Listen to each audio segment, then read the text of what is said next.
Atsinaujinimo ir verslo dinamikos lyderė Lietuvoje, jūros krovinių kompanija Klasko, garsėja savo inovacijomis bei krovos rekordais. Juos lemia įmonės strategija ir taktika, tačiau vadovo mes klausėme apie ideologiją. Ideologija yra labai svarbu. Labai svarbu, kad mūsų darbuotojai ir esantys kaiminystėje irgi žmonės suprastų, kas yra uostas. Ką jisai duoda. Ką jisai duoda valstybei, ką jisai duoda įmoniai, ką jisai duoda jums patiems. Galėčiau tik tai tiek paminėti, kad Klaipėdos jūrų krovinių kompanija Klasko yra koncerno Achemos grupė narė. Mes didelį dėmesį kreipiame į įmonės darbuotojų socialinį paketą, įvairių švenčių paremimai, veteranų dienos paminėjimai, jubiliejų proga, bei sudarom irgi žmonėms sąlygas ir dirbti, ir pasilsėti. Baisu man pasirodyti, koks esu senas, bet aš tikrai esu senas klaipėdiškis ir atsimenu tuos laikus, kada jau jeigu rodo uostą, tai būtinai rodo žmonės, kurie ant pečių kažkokius maišus ten neša. Dabar tokio vaizdelio jau nebeišvysi. Jūs išvysite šitą vaizdelį, už mano nugaros yra kalendorius. Tame kalendoriuje yra parodyta prieš 100 metų, kai vyko procesas. Tai Vaitiekūnas dar neturi 100 metų, bet supratau. Bet jūs esate teisus, taip ir buvo. Dabar yra viskas pasikeitę, yra mechanizuota ir visos kompanijos turi mechanizacijos priemonės, uostinius kranus, ir čia joks nestebuklas ir tai yra normalus darbo procesas. Laivai vėlgi iš bendro išsilavinimo, žinau, stengiasi kuo trumpiau uoste užtrukti, nes jiems už tai reikia tarsi mokėti. Taip, absoliučiai teisus. Ką jie daro, kaip jie prašo jūsų, kad kuo greičiau? Yra pasirašomos sutartys su klientais ir yra įsipareigojimai kompanijos, kiek jos pakraus per kiek. O jeigu greičiau negu sutarta? Tada gauni dispečą. Tai yra gauni premiją už anksčiau pakrautą krovinį. Arba, jeigu vėluoji, moki demeridžą. Tai yra už prastovas apmokį. Krito į akis, kad labai daug vagonų su užrašu Baltarusija. Tai jūsų toks jau strateginis partneris dabar? Taip, aš manau, aplamai Baltarusija Lietuvai, kaip transporto, aš kalbu apie transportinę sistemą, yra vienas iš pačių reikšmingiausių partnerių. Mes tikrai turim puikius partnerius, tai yra Belaruskali, tai yra didžiulė trąšų gamintoja. Ir toliau per Lietuvą apie 11 milijonų tonų Baltarusijos krovinių keliauja eksportui. Į viso pasaulio uostus? Taip. Dabar paklausiu jūsų ne kaip generalinio direktoriaus, o kaip šiaip Lietuvos piliečio. O šiaip, jeigu Lietuva neturėtų jūros, tai... Lietuva turėtų keisti profilį, nes šiandien dienai, manau, transporto sistema yra viena iš pagrindinių Lietuvos krypčių, tai yra tranzitinė sistema. Tai yra galimybė šalia esančiom valstybėm, kurios neturi išėjimo iš tą jūrą, pasinaudoti mūsų uostas, tai yra mūsų didžiulis privalumas. Skaičiai iliustruoja, tačiau įdomiau yra pamatyti ir giedriai iš arti parodyti tai, ką jaunystėje matydavau pro šalia uosto stovinčio savo mokyklos langą. Čia dabar mes randamės krovos terminale. Tai yra vienas iš 5 terminalų ir šitas terminalas yra universaliausias.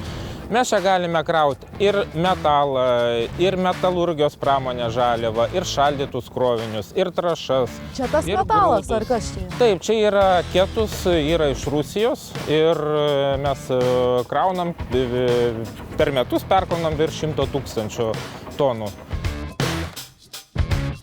Dabar mes einame rekonstruotą krantinę, visai neseniai prieš keletą mėnesių atiduota yra eksploatacijai. Čia yra seniausia krantinė, ar ne? Taip, čia yra seniausia krantinė. Jeigu mes prisimintume tuos laikus, kai dar Klaipėdos jūrų krovinių kompanija buvo prekybos uostas, tai čia yra tradiciškai palikta ta vieta. Rimtas klausimas. Rimtas. Susikaupkim. Kiek vagonų, tokių didelių, gali pakrauti į vieną laivą? Kiek? Aš turiu atsakyti. Taip, norėčiau, kad tu atsakytum. Nu, vagonai. 100. Taip? 10 kartų apsirikta. Tik tais 10, va, prašau. 1000 vagonų į vieną laivą. Taip. 1000. Jeigu mes kraunam Panamax tipo laivą, į kurį telpa 50 ar 60 tūkstančių tonų, tai praktiškai mes į vieną laivą pakraunam 1000 vagonų. 1000 vagonų. Taip. Bendras Klesko krantinių ilgis daugiau nei 1,5 kilometro. Vien uždarųjų sandėlių plotas 49 000 kvadratinių metrų. Čia mes randamės toje uosto vietoje, mūsų kompanijos vietoje, kurioje po privatizavimo buvo įdėta daugiausia investicijų. Tada, kai reikėjo ieškoti naujų krovinių, naujų nišų ir tada buvo pastatyti 3 nauji specializuoti terminalai. Ir čia už mūsų nugaros yra skystų trąšų terminalas, vienu metu galima sutalpinti 87 000 tonų skystų trąšų. Toliau šitas terminalas yra birių trąšų terminalas, tai jame yra 4 sekcijos po 30 000 tonų, tai iš viso galime sutalpinti 120 000 tonų. Aš net neįsivaizduoju tos skaičiaus. Ir prieš mus matome tos 3 gražius kupolus, tai yra grūdų terminalas, praktiškai kurisai yra skirtas Lietuvos grūdų eksportuotojams. Tačiau tų 3 kupolų grūdininkams taip ir neužteko. Jie mus spaudė, kad mes statytume dar daugiau, todėl pastatėme dar 6 silosus, kurie yra ir kiekvieną telpa po 7,5 tūkstančių tonų. Dabar bendrai mes galime sukaupti grūdų 105 000 tonų. Ir galime pasidžiaugti kartu su mūsų grūdininkais, su Lietuvos grūdininkais, kurie sugebėjo per mūsų terminalą eksportuoti 1,5 milijono tonų grūdų. Anksčiau ir vėliau visos laimingos moterys užsinori arba prie jūros, arba į kalnus. Naujai laidos vedėjai atrodo pasisekė. Jis taiga atsidūrė beveik Alpėse. Malonu. Tai mūsų terminalo viršininkas, tai Audrius Darinskas, tai jisai šeimininkas to sandėlio ir visų tų 3 terminalų, tai paprašykime ir mums parodys, kaip trąšos sandėliuojamos ir kaip kraunamos. Aišku, tai ten kalnai bus trąšų, taip? Nu, šiokie tokie kalniukai bus.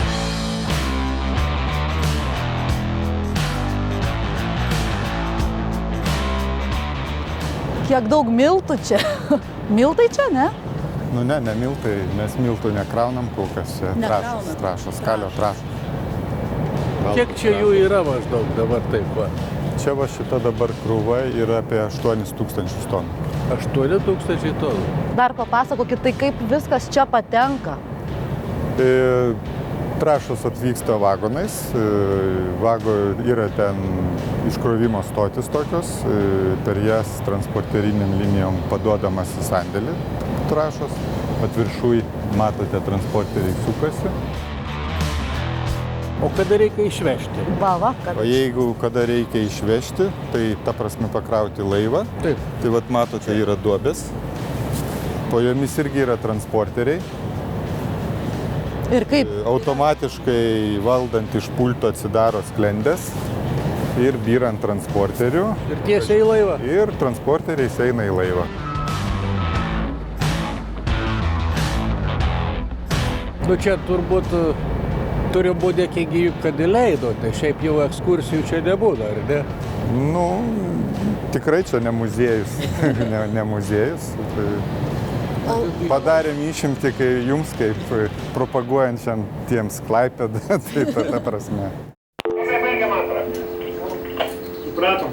Ir visą tą teritoriją su laivais, vagonais, žmonėmis reikia nepertraukiamai valdyti 24 valandas per parą, 7 dienas per savaitę, ištisus metus. Pultas, į kurį su Giedre esame maloniai palydimi, iš pažiūros neatrodo sudėtingas. Žinoma, tik iš pažiūros. Tai kaip viskas vyksta, kaip valdoma yra viskas? Taip, kaip matot, kompiuterių pas mus iš tiesų daug. Ant kiekvieno terminalo praktiškai po 2 kompiuteriai, kurie valdo procesą. Viską nuo A iki B, viskas yra valdoma iš šito pulto. Viskas absoliučiai. Tai yra 2 centralizuoto pulto operatoriai, kurie valdo šitą procesą. Jie yra pasiskirstę. Vienas trąšų valdo, daleiskim, skystų trąšų, kitas grūdų terminalą valdo. Tai žodžiu, čia jeigu kažką paspaustum ne tą, ką reikia, tai praktiškai ir sugadintum visą. Na, į orą gal ne, bet jau- taip. Reikia žinot, kur kas spausti, kada spausti ir kur spausti. Taip, aš labai noriu atsakyti. Aš labai noriu. Galiu? Gali. Labą dieną. Ar atsiras tokių drąsuolių? 8-5. Deja, jūsų nesupratu. 8584 nelabai supratau, ką reiškia. Aš Giedrė, su kuo kalbu? Aš Giedrė. Alio. Pabėgo, išsikalbame. Kaip sakėt? Virgi, labai malonu. Virgi, aš to ateisiu kavos gert. Sakė, parodys, kur yra aparatas. Jau kaiskit. Toliau kalbėsime ne apie tūkstančius, o apie milijonus tonų. Nes tikrai milijonai tonų trąšų, metalo, žemės ūkio produkcijos ar medienos kasmet iškraunama iš laivų, o vėliau į vagonus pakraunama arba atvirkščiai vienoje didžiausių Lietuvos įmonių Klaipėdos jūros krovinių kompanijoje Klasko. Yra atsakas tiems, kurie jūrą įsivaizduoja tik kaip poilsio zoną. Klasko per vienerius kalendorinius metus krauna apie 13,5 milijonų tonų krovinių. Tik per praėjusius metus iš pagrindinės veiklos gavo 171 milijoną litų pajamų, uždirbo 34 milijonus litų pelno. Vidutinis darbuotojo atlyginimas čia viršija 4 000. Mes matėm sandėlius, matėm operatorinę. Dabar galutinis taškas, jisai vadinamas eksportų variantu, tai ta vieta, kuriame jau laivai pakraunami kroviniu. Ir jeigu mes pasižiūrėsime į šitą žalę įrenginį, ten tą pypkę, tai čia yra grūdams. Ką tokia pypkė? Šitą, kur, Čia yra pypkė, kodėl vadinasi? Jinai, dar kitaip, jeigu jau labai tiksliai pasakyti, tai yra Clevelando rankovė. Šiuo metu matome yra tanklaivis, į kurį krauname. Šitas? Šitas taip, tanklaivis. Šitaip tanklaivis atrodo. Tanklaiviai yra skaitomi tie laivai, į kuriuos krauname skystus krovinius. Tai gali būti ir nafta, naftos produktai, gali būti skystos trąšos, gali būti aliejai. Jeigu kraunam skystą Tai yra krovinį, tai bus jau tanklaivis. tanklaivis. Aš galvoju, kad tankus veža. Dėl to ir tanklaivis. Ponas Vytautai, aš noriu Giedrį egzaminą dabar padaryti. O, ir vėl jūs su savo egzaminais gerai. Matom, kokie skrituliai. Aha. Dabar pasakykit, kam jie. Tai gal čia įsikabini, taip nučiaži? Ne, čia ne pramogai? Tik ne tą kryptim panašiai. Čia fantastinis išradimas. O kas čia yra? Kad žiurkės nepakliūtų į laivą. Šitie rutuliukai? Juos eina lynais, eina ir stop. Ir viskas. Čia mes matom gražuolį, tokie, kaip sakant, yra saldaniukai mūsų kompanijoje, kada vienu metu pakrauname virš 50 000, į šitą laivą krausime 53 000 tonų. Ir matome, laivas tik tai vakar pradėtas krauti, vaterlinė, ir būtent ten, kur susiduria ta rusva ir juodos spalvos, tai yra 13,2, šiek tiek daugiau metro grimzlė, iki tos ribos ir bus pakrautas. Tai jis nugrims, žodžiu, va tiek giliai. Taip, Iki rydienos jau bus tiek. Dar iki rydienos nebus, bet jau apie poryt jau galėsim vakarą jau kalbėti, kad jisai laivas bus pakrautas pilnai. Šitie laivai statomi buksyrų pagalba, švartuojami. Taip, aš dar nepaminėjau, kad mūsų kompanija turi 3 buksyrus. Kas tie buksyrai? Laivai, kurie yra mažiukai, Laivai, ar ne? Paprasta. Kurie yra mažiukai, bet jie labai galingi. Jie savo nosim gali tą laivą pastumti, patempti, jeigu reikia už lynų užsikabinę. Mūsų kompanija galvoja ne tik apie šiandieną, bet ir apie rytojų. Ką mes aplankėme tą sandėlį, pasižiūrėjome, jau nebeužtenka mūsų pajėgumų. Klientai norėtų, ką mes daugiau priimti. Dar daugiau, dar didesnį.